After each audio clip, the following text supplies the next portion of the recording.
এক তরুণী রাস্তায় হাঁটতে হাঁটতে নিজের সোনার ব্রেসলেটটি সবাইকে দেখিয়ে গর্ব করছিল। হঠাৎ এক চোর সাইকেল নিয়ে এসে ব্রেসলেটটি ছিনিয়ে নিয়ে পালিয়ে গেল। ঠিক তখন পাশ দিয়ে যাচ্ছিল এক প্রতিবন্ধী তরুণ।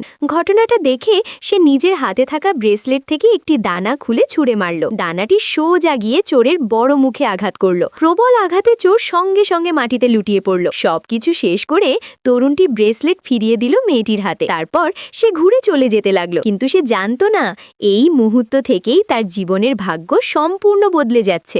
আসলে মেয়েটির বাবা খুবই প্রভাবশালী একজন মানুষ।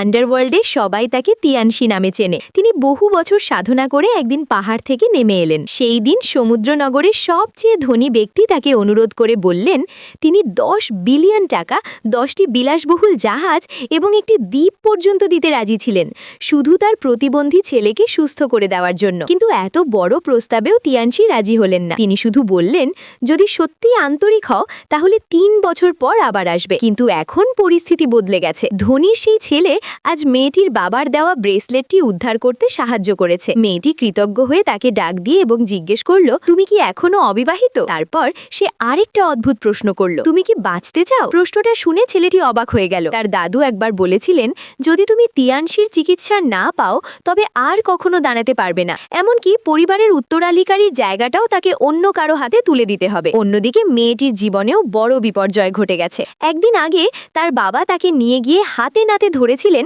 তার 5 বছরের প্রেমিককে, যে অন্য এক মেয়ের সঙ্গে মাস্তি করছিল। প্রমাণ সামনে থাকা সত্ত্বেও সে ছেলেটি কিছুতেই স্বীকার করছিল না। শেষ পর্যন্ত বাবার চাপে পড়ে সে শপথ করতেই হঠাৎ বজ্রপাতে সে মারা যায়। কিন্তু এত সহজে শেষ হওয়াটা মেয়েটির কাছে খুবই অন্যায় মনে হলো।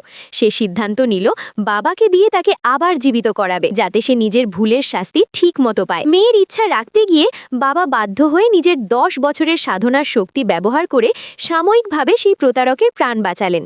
এবং ঠিক করা হলো পরের দিন তিয়ানহাই আন্তর্জাতিক হোটেলে তাদের বিয়ের আয়োজন করা হবে। কিন্তু সেই সময় মেয়েটি হঠাৎ বলল আমি বিয়ে করব, আর পণ হিসেবে দিব একটি 100 বিলিয়ন টাকার ব্ল্যাক কার্ড, আর বিয়ের বর হবে সেই হুইল চেয়ারে বসা তরুণ। পরদিন বিয়ের অনুষ্ঠান শুরু হলো। মেয়েটির প্রাক্তন প্রেমিক সবার সামনে দাঁড়িয়ে বলল যদি মেয়েটির সব সম্পত্তি তার নামে লিখে না দেয় তাহলে আজ বিয়ে হবে না। সে ভেবেছিল মেয়েটি আগের মতোই তাকে অন্ধের মতো ভালোবাসে, কিন্তু মেয়েটির সঙ্গে সঙ্গে বড় স্ক্রিনে তার সব প্রতারণার প্রমাণ দেখিয়ে দিল। অতিথিরা অবাক হয়ে গেল এবং সবাই সেই দৃশ্যের ছবি তুলতে শুরু করলো। তবুও ছেলেটি ভাবল মেয়েটি তাকে এখনো ভালোবাসে। সে বলল চুক্তিতে সই করো, এরপর আমি আর কোনো মেয়ের দিকে তাকাবো না। মেয়েটি চুক্তিপত্র ছিঁড়ে টুকরো টুকরো করে ফেলল। তারপর বলল আজ আমি যাকে বিয়ে করব সে তুমি নও, তুমি বরং পরের বজ্রপাতের অপেক্ষা করো। চারপাশে সবাই মেয়েটিকে নিয়ে হাসাহাসি করছিল।